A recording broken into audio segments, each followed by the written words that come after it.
আসসালামু আলাইকুম, আশা করি সবাই অনেক বেশি ভালো আছেন। তো বরাবরের মতো নতুন আরেকটি ভিডিও নিয়ে চলে আসলাম। আজকের ভিডিওটা মূলত আপনাদের রিকোয়েস্টের উপরেই বেস করে বানানো।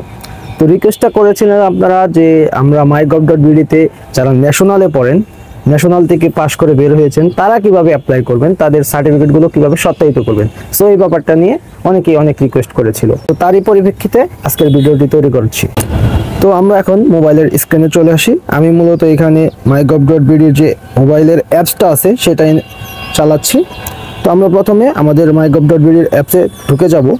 তো এখানে যাওয়ার পরে আমরা দেখতে পারবো বিদেশগামী যে নাগরিকদের সত্যায়ন, এখানে অ্যাপ্লাই করব।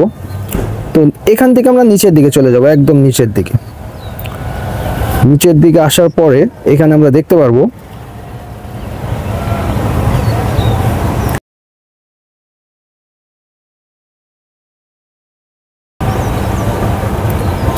নিচের দিকে আসার পরে এখানে দেখা যাচ্ছে পাবলিক বিশ্ববিদ্যালয়। তো এখানে কোনটার জন্য আমরা করব? আমরা একাডেমিক সার্টিফিকেট সত্যায়নের জন্যই করি। সো এখানে প্রেস করার পরে এখানে কিন্তু সকল ডকুমেন্টে কি কি লাগবে সবকিছু দেওয়া আছে। তারা ইভেন 7 কলেজে, এই দেখেন 7 কলেজের শিক্ষার্থীদের জন্য নির্দেশনা, এটাও তারা এখানে দিয়ে দিয়েছে।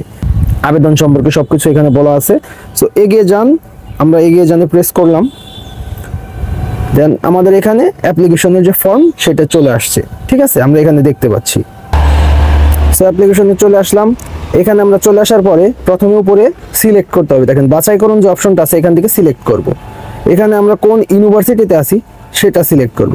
তার আগে আমি আপনাদের একটু ক্লিয়ার করে নেই, যেসব ভাই বোনেরা জাতীয় বিশ্ববিদ্যালয়ের আন্ডারে ছিলেন, ন্যাশনালের আন্ডারে, তারা এখানে কি করবেন? তারা এখানে মূলত প্রথমেই ন্যাশনালটা সিলেক্ট করে দেবেন। নিচের দিকে গেলে এখানে পেয়ে যাবেন ন্যাশনাল ইউনিভার্সিটি, ওইটা এখানে সিলেক্ট করে দিবেন। এই যে জাতীয় বিশ্ববিদ্যালয়, এখানে আমি সিলেক্ট করে দিলাম। তারপরে দেখেন একটু ক্লিয়ার করে নেই, যেসব ভাই বোনেরা 7 কলেজের আন্ডারে ছিলেন তাদের যে কথাটা সেটা সম্পর্কে। এই যে দেখেন এখানে বলা আছে 2017 সালের শিক্ষার্থীরা সত্যায়নের জন্য জাতীয় বিশ্ববিদ্যালয় সিলেক্ট করবে এবং 2017 সালের পরবর্তী যেসব শিক্ষার্থীরা ছিলেন তাদের জন্য ঢাকা বিশ্ববিদ্যালয় সিলেক্ট করতে হবে। তো এই যে জাতীয় বিশ্ববিদ্যালয় বলেন আর ঢাকা বিশ্ববিদ্যালয় বলেন, এটা আমরা কোথায় সিলেক্ট করব?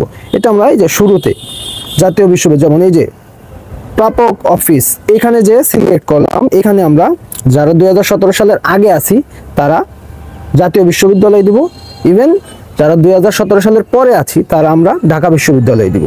সো এখানে এটা দেওয়ার পরে বিশ্ববিদ্যালয়ের নামটাও সেম, যেহেতু আমরা 2017 সালের আগের কথা বলতেছি।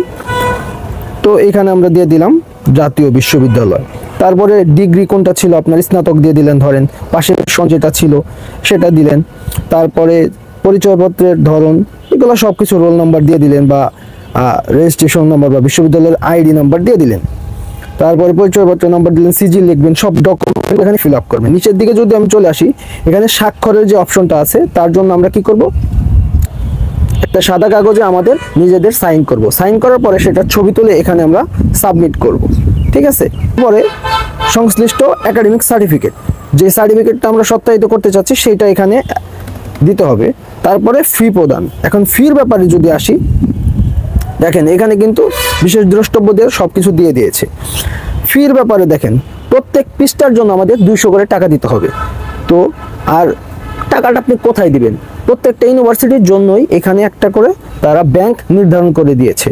সো তার জন্য আমরা এই যে দেখেন যে অ্যাকাউন্টে ফি জমা প্রদান করবেন তার এখানে লিস্ট দিয়ে দিয়েছে। আমি এখান থেকে ঢুকে দেখিয়ে দিচ্ছি আপনাদের। এই যে ফর্মটা আসছে, এটা যদি আপনারা পুরোপুরি দেখতে চান তাহলে অবশ্যই আপনাদের ফোনে গুগল শিট নামানো থাকতে হবে। সো আমার কাছে এখানে নামানো আছে। আমি যেহেতু এখানে ন্যাশনাল, যেই সব ভাই বোনেরা ন্যাশনালে পড়েছেন তাদের জন্য করতেছি, একবারে নিচে চলে যাই। এটা মেবি 140 বা 41 আছে। এই যে দেখেন ঢাকা বিশ্ববিদ্যালয় 140 নম্বরে আর ন্যাশনাল ইউনিভার্সিটি 141 নম্বরে। এখানে আসার পরে এখানে দেখতে পাচ্ছেন কোন ব্যাংকে আপনার, সোনালী ব্যাংক। ন্যাশনালের জন্য এখানে সোনালী ব্যাংক, দেখেন Swift code, account number, account name সব কিছু এখানে দেওয়া আছে। তো এই অ্যাকাউন্টে আপনার প্রত্যেক পেজের জন্য 200 করে টাকা দিতে হবে।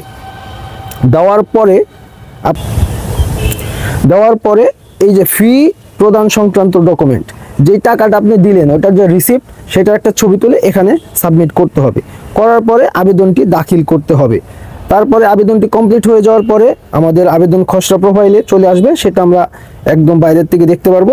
যে আমাদের যদি আবেদন হয়ে থাকে, এই যে অ্যাপসে ঢোকার পরে একদম নিচের দিকে চলে আসে যে আপনারা কোন কোন আবেদন করেছেন। এখানে আপনারা একটা ট্র্যাকিং নাম্বার পেয়ে যাবেন।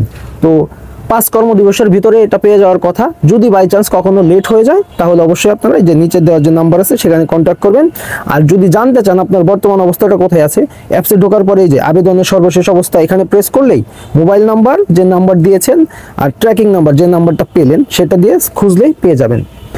সো আশা করি এই ভিডিওটা আপনাদের ভালো লাগবে। আর হ্যাঁ, আপনাদের রিকোয়েস্টে বানানো ভিডিও, আপনারা যদি শেয়ার না করেন তাহলে কেমন হয়? আপনার একটা শেয়ারই কিন্তু আরও অনেকজনকে হেল্প করতে পারে। সো ভিডিওটা শেয়ার করে, লাইক করে, আর আমার চ্যানেলটা অবশ্যই সাবস্ক্রাইব করে পাশে থাকবেন। Thank you so much.